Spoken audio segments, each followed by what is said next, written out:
What's good, YouTube? It's Nas, and we back with another video. Roll the 400 subscribers, of course. And in today's video, I was just thinking about Nikola Jokic when I was in class.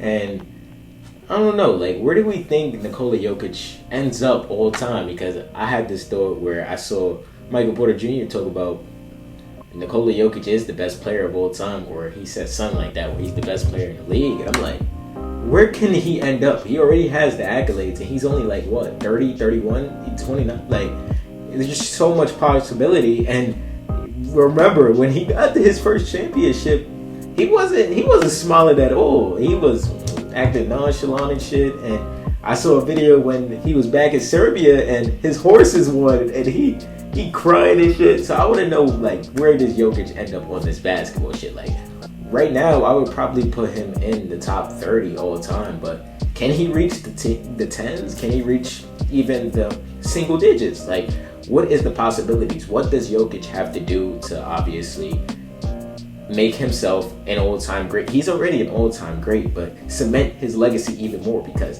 a 4-time MVP, and he's not even in the list of teams. Like, how many centers do we think is better than Nikola Jokic? I can't say that there is for sure, there's 7 centers all time that are better than Nikola Jokic. And I can't even say there's 5 centers all time that is more skilled than Nikola Jokic. A player that could give you 30, 10, and 10 every single night when he wanted to, but he looks to get his teammates involved. And then when it's time for him to go get his buckets, he goes to go get those buckets. And nobody can really stop him in the NBA today. Like, they could try to. You could scheme for him like JJ Redick did a great job this season. I remember watching that game when I was in my dorm. I'm like, oh shit, JJ Redick, he got this scheme against you.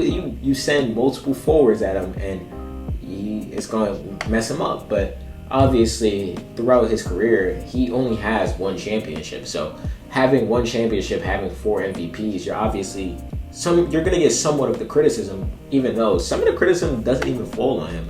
Did you know that during his whole tenure with the Nuggets, he hasn't played with another All-Star? And not like All-Star, like All-Stars of the past, obviously Paul Millsap, Russell Westbrook, but he's never been on the same team as an All-Star. And that is crazy to me, because how do you have a generational player like that and not have an All-Star next to him? Like, that just sounds like an organizational, I think that's how you say it, problem. Like, what are you doing? Like, get talent around him.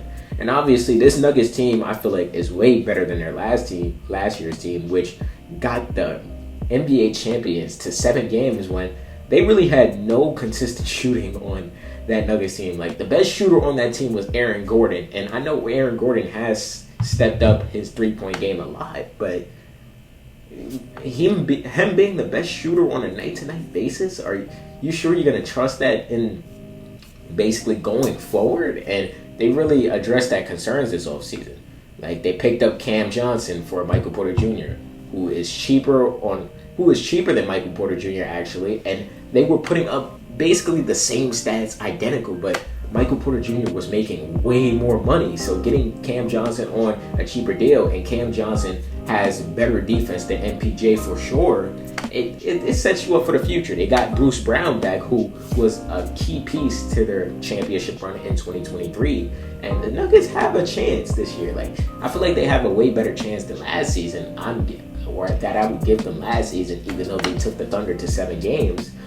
This team is just well balanced and is well depthed. It's well put together. I would say that, minus Nikola Jokic not playing with an All-Star. But I meant to talk about his whole career, talk about his accolades, because if you're watching this video, you probably already know what Jokic has accomplished in the NBA. But some people don't even know that he was basically a stash basically in 2014. He was coming off the bench for Jusuf Nurkic, and then everybody realized that he was better than Jusuf Nurkic, so Jusuf Nurkic had to go, and Jusuf Nurkic was traded for the Portland Trail Blazers. And I remember people seeing that. I'm like, people seeing that and be like, isn't Jusuf Nurkic the better center? Why are they not trading Jokic? And imagine if they ended up trading Jokic. That would have been a shitty mistake.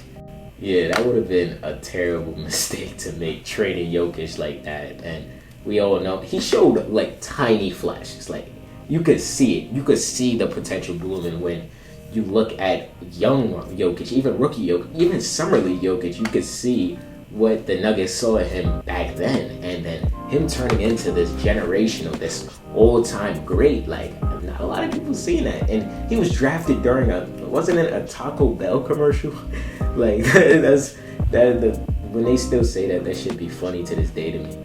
But obviously, in this rookie season, in the 2015-2016 season, Jokic averaged 10 points, 7 rebounds, and 2.5 assists. Coming off the bench, he played 21 minutes. He played all 80 games, not all 80 games. He missed 2 games.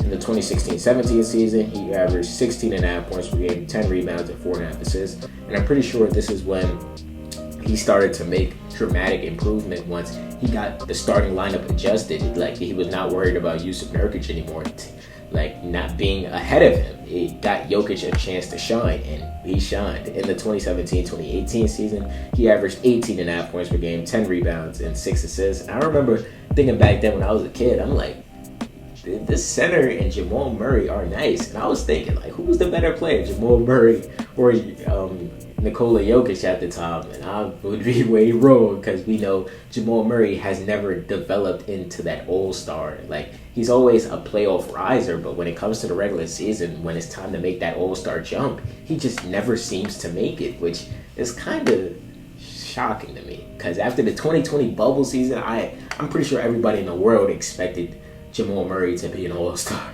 the very next season, and that just didn't happen. And that was the season he ended up tearing his ACL too, so it was just bad all across the board. Or was that the 2022 season? I can't remember. Correct. But in the 2018-19 season, he averaged 20 points, basically 11 rebounds, and 7.5 assists. You still see the potential there. This is when they were playing the Portland Trailblazers, I'm pretty sure, in the playoffs, and they went to mad overtime.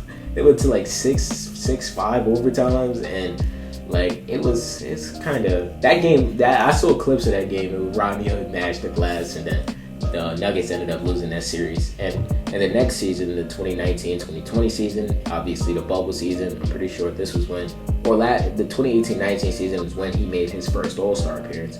In the 2019-2020 season, he averaged 20 points, 9.5 rebounds, and 7 assists. And we know this is the season where they came back down 3-1 against the Clippers in the bubble, and I'm pretty sure nobody expected them to win that series. And I remember actually rooting for the Nuggets to win that series, which is crazy. I was hyped as hell when they came back down 3-1. I'm like, yeah, but they obviously ended up losing to the Lakers, I'm pretty sure, in the Western Conference Finals. And the next season, Jokic would come back on a mission. In the 2020-2021 season, he won his first MVP, and he averaged 26.5 points per game, 11 rebounds, and 8.5 assists. In the 21-2022 season, he averaged 27 points, 14 rebounds, and 8 assists, winning back-to-back MVPs.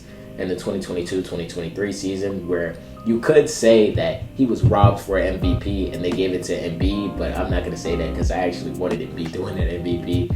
But you can say Jokic deserved it, and he averaged 24.5 points per game, 12 rebounds, and 10 assists. And this is when he won his first and only championship, winning Finals MVP. So he ended up winning at the long run, getting Finals MVP and getting his first championship over another MVP. And the next season, the 23-24 season, he ended up winning MVP again, where he averaged 26.5 points per game, 12 rebounds, and 9 assists. And then obviously next season, or last season actually, you could argue that he was robbed for MVP, but ultimately Shea was the number 1 seed. Shea did win the championship, and Shea basically showed he was the best player in the world, I would say, but I still think Jokic is the better player. But Jokic averaged 29.5 points per game, basically 13 rebounds and 10 assists, a triple-double, which is why I probably think he was robbed for MVP. But that's just my personal opinion. But Jokic's accolades speak for themselves. He's a champion in 23. He's a 3-time MVP in 21, 22, 24. And he's a 6-time All-Star. He's All-NBA first team 5 times. And All-NBA second team twice. And that's basically it. But I wanted to make this video to see, where do y'all think Jokic ends up all time? Let me know down below. Subscribe.